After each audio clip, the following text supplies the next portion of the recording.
Fala pessoal, como nem todo mundo pôde participar da oficina, a gente decidiu fazer um vídeo explicando resumidamente o conteúdo. O minicurso nos ensinou que os quadrinhos estão inseridos tanto na nossa cultura como na cultura americana e é uma excelente maneira da gente aprender a falar o inglês, certo? Dessa forma, a gente quer incentivar vocês a fazerem quadrinhos em inglês. Mas professor, como é que eu vou fazer quadrinhos em inglês se eu ainda nem sei falar inglês? Então, pessoal, esse quadrinho que a gente vai desenvolver tem que ter esse conteúdo dentro dele aqui. Não é obrigado a ter só esse conteúdo, mas vai ter que ter esse conteúdo. Então, a gente vai estudar o Present Continuous, certo? Então, pessoal, antes de eu falar do Present Continuous, eu queria perguntar uma coisa para vocês. O que é verbo? Vocês sabem o que é verbo? Eu vou esperar 10 segundos. Às vezes a gente sabe, mas não sabe dizer, né? É engraçado a vida assim, né? A gente sabe as coisas, mas não sabe dizer. Mas verbo, pessoal, ninguém respondeu. Verbo, pessoal, nada mais é do que uma ação. Só existe vida porque existe ação. Então, assim, a gente tem vários verbos, ó, brincar, comer, beber, trabalhar. Então, o verbo ele está muito relacionado com o quadrinho. Se você deixar de ter uma ação, você não tem quadrinho, né? Um universo parado, não fica parado. Então, o verbo ele não é uma coisa, ele é ação, né? E a gente tem esse verbo, que é o verbo mais importante do português e do inglês, que é o verbo ser ou estar, que no inglês é o verbo to be, certo? E qual é a do verbo? Olha aqui, pessoal, como é engraçado. O verbo, ele não é parado, não. Eu não posso falar assim, ó, eu ser professor, tu ser professor, ele ser professor. Não faz sentido. O verbo, ele sofre uma conjugação. E o que é sofrer uma conjugação, pessoal?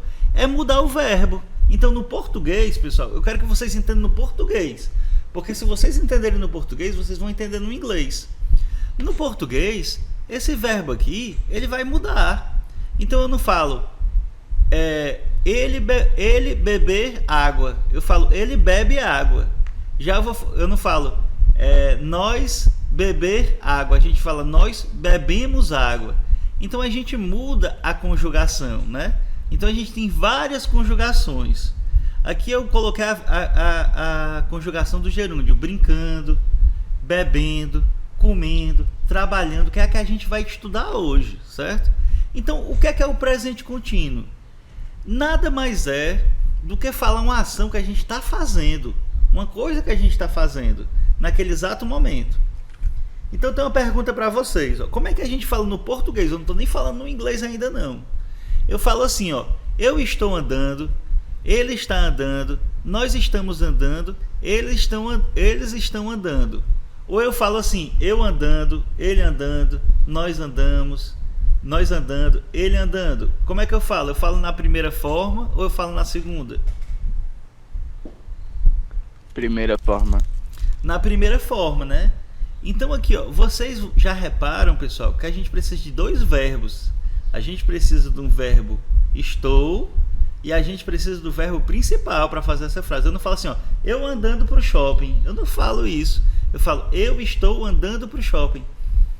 E eu não falo assim, ele andando na rua. Não, eu falo, ele está andando na rua. Então eu preciso desse verbo estar e o verbo principal. Só que eu também não falo o verbo andar. Eu falo andando, né?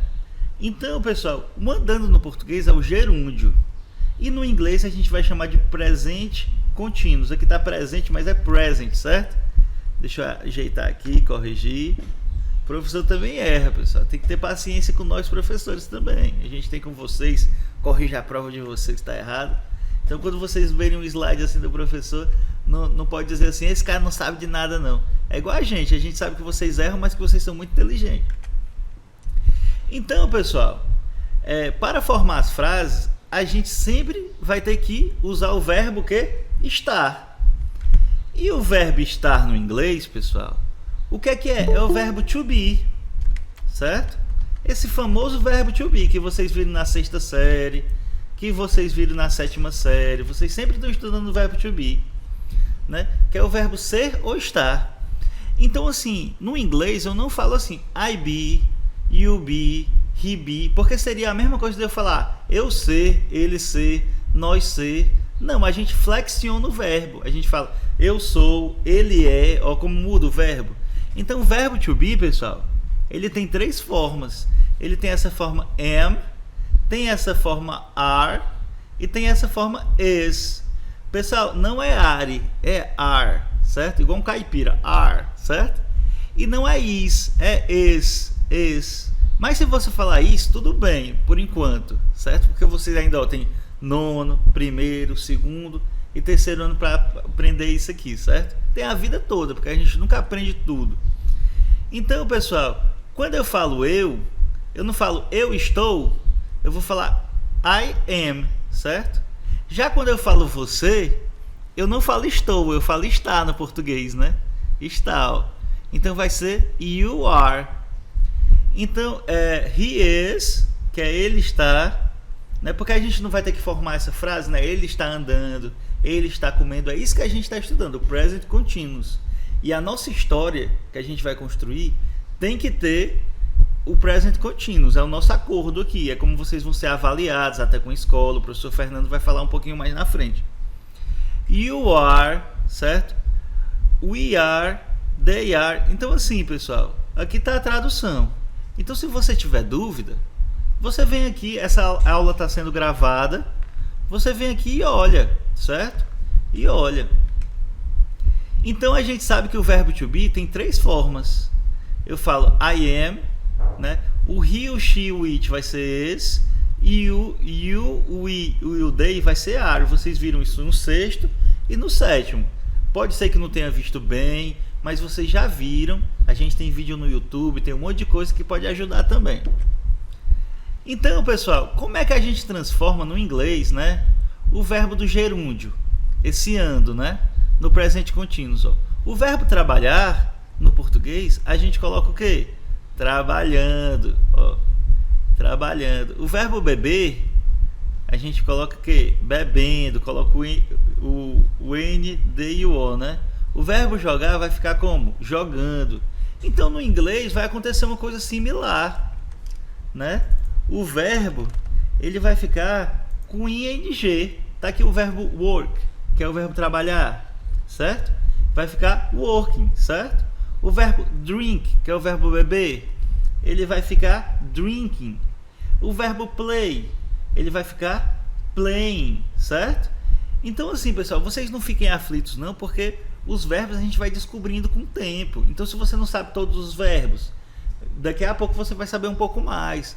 Como eu estou dizendo, o inglês é uma construção. Quanto mais você lê, melhor você fica. Até no português tem palavra que a gente não sabe, que descobre e tem que olhar lá no dicionário, porque no inglês vai ser diferente.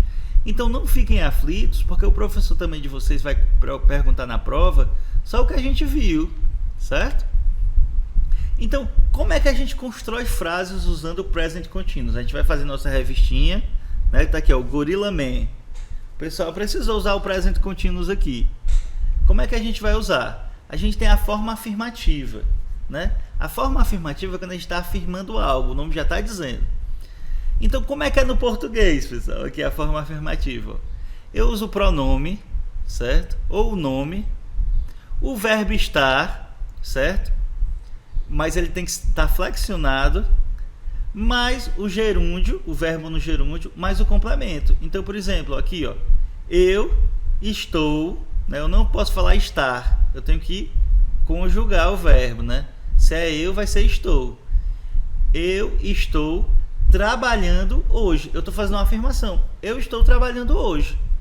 E no inglês? No inglês, pessoal, vai ficar a mesma coisa. É a mesma coisa, só vai mudar que o pronome, ó, ele vai ser o quê? I, né? Não vai ser eu, vai ser I. O verbo to be, eu vou poder botar be, vou botar eu ser trabalhando hoje? Não. Eu estou, né? Eu estou trabalhando, porque eu vou colocar o verbo work, ó, com mais um ing e o complemento, hoje, certo? Então, a afirmativa é isso, ó, pronome, verbo to be, verbo principal com ing e complemento. A gente tem a forma negativa, pessoal. A forma negativa, ela é um pouco diferente como eles falam no inglês, como a gente fala no português. No português, a partícula não, eu falo assim, ó, ele não está bebendo hoje. É aquela mesma coisa, só que eu vou colocar um não aonde? No começo, eu falo assim, ó, ele não está bebendo hoje. Já no inglês, pessoal, o not, que é o não, ele vem depois do verbo to be. Então olha como é que é engraçado que o americano fala. Ele fala assim, ó, ele está não bebendo hoje. É assim que eles falam, se fosse para traduzir. É a mesma coisa, porque quando a gente traduz vira diferente, mas o not, ele vem depois do verbo to be, certo? Então, a gente tem que entender que no português o não vem antes e no inglês ele vem depois do verbo to be, certo? Do verbo estar. Então, ele não está trabalhando hoje, mas o significado é a mesma coisa. A gente tem a forma interrogativa, que aí é diferente como a gente fala deles. Ó, eu tenho uma técnica que eu coloco na minha cabeça, a formulação da frase é diferente, ó. Em português, dá pra gente formular essa frase, ó. Estão eles jogando Free Fire? Se eu falar isso, tu entende? Tu entende, Caio? Porque tu tá participando, tu entende se eu falar eles estão jogando Free Fire? Né? Estão eles jogando Free Fire? Eu jogo Free Fire não. O LoL, League of Legends, ou Dota, né? Alguma coisa vocês estão jogando, que vocês estão no 8º ano. 8º ano tá jogando alguma coisa. Se duvidar, deve ter alguém jogando agora, que eu tô nessa aula. Não jogue não, pessoal. Então assim, ó, estão eles jogando Free Fire? Eu faço isso na minha cabeça, certo? No português, ó, estão eles jogando Free Fire? O verbo no inglês vai ser assim, ó. Vai ser essa formação de frase, onde o verbo vem na frente. Então, são eles, doutor, eles estão bebendo água? Aí eu falo assim, estão eles bebendo água? Eu faço essa formação para só traduzir, ó. Verbo to be vem na frente, depois vem o pronome, depois vem o verbo com ing e o complemento, ó. Are they playing Free Fire, né? Eles estão jogando Free Fire. Então o verbo to be vem na frente. É igual como era no verbo to be, que vocês viram, né? Mas quem não viu, tem o YouTube para ver, pessoal. Sempre tem o YouTube. Às vezes tem gente que diz assim, professor, eu não entendo, eu não falo inglês. Será que meus professores são ruins? Não são ruins, pessoal. É porque o inglês, a gente só tem uma aula na semana. Inglês, português a gente está falando direto. Tá toda hora falando português. Você nunca vai aprender inglês se você só depender do seu professor. Você tem que ir atrás. Entendeu? Tem que fazer esses exercícios, né? Tem que fazer essas atividades, ó. O que vocês acham de construir uma história em quadrinho usando o present continuo, certo? Então aqui, pessoal, eu fiz aqui uma bem simples aqui, ó. Eu estou usando o present continuous, ó. In my class, na minha aula, né? Eu estou mostrando aqui minha aula. Júlio is studying English. O Júlio está estudando inglês. O Pedro is playing Free Fire. O Pedro, ele tá jogando Free Fire, ó. Tá vendo como dá a formação do present continuous? But I am sleeping. Mas eu estou dormindo. Fazendo uma brincadeira com essa ideia da aula virtual, né? Agora que você tem esse conhecimento, desenvolva suas próprias histórias em quadrinhos usando esse conteúdo. Lembre-se que qualquer situação pode virar uma história em quadrinho. Uma pessoa perguntando para outra e a outra respondendo no verbo to be, por exemplo, já tem um quadro, certo? Então vamos começar. Tenho 2 dicas importantes. Faça primeiro o texto, depois os balões e por último as imagens. Assim você vai organizar melhor seus pensamentos e cenário. Outra dica é, caso você não saiba uma palavra ou outra, você pode usar o Google Tradutor. No site da Google você pode colocar uma palavra em português lá e eles vão traduzir para o inglês, certo? Só não pode colar, né, galera? Então é isso a aula de hoje, um abraço, espero que todo mundo esteja bem, se cuidando e daqui a pouco a gente vai estar todo mundo junto na escola.